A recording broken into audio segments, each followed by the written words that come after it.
To kæmpemæssige ørne fra Kamtjatka fra det nordøstlige Sibirien er landet på ørnereservatet i Nordjylland.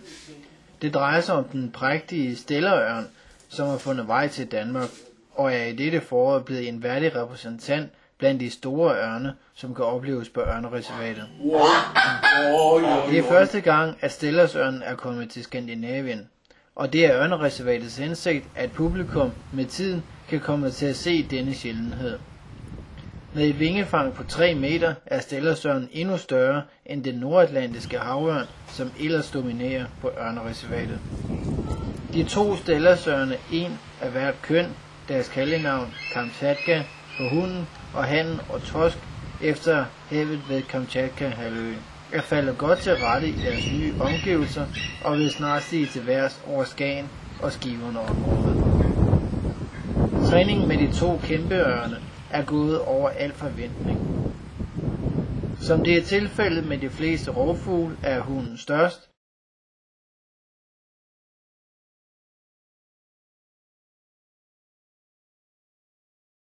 Udover størrelsen er stellersørnen kendt for sit karakteristiske store næb, der som et øksehoved er i stand til at spalte selv de største fisk, men også de hvide markeringer på forsiden af vingerne er et specielt kendetegn for denne ørneart. Hej! Hej! Hej! Og man må stå godt fast for ikke at blive revet omkuld, når stellersørnen lander på falkonerens udstrakte arm. Hej!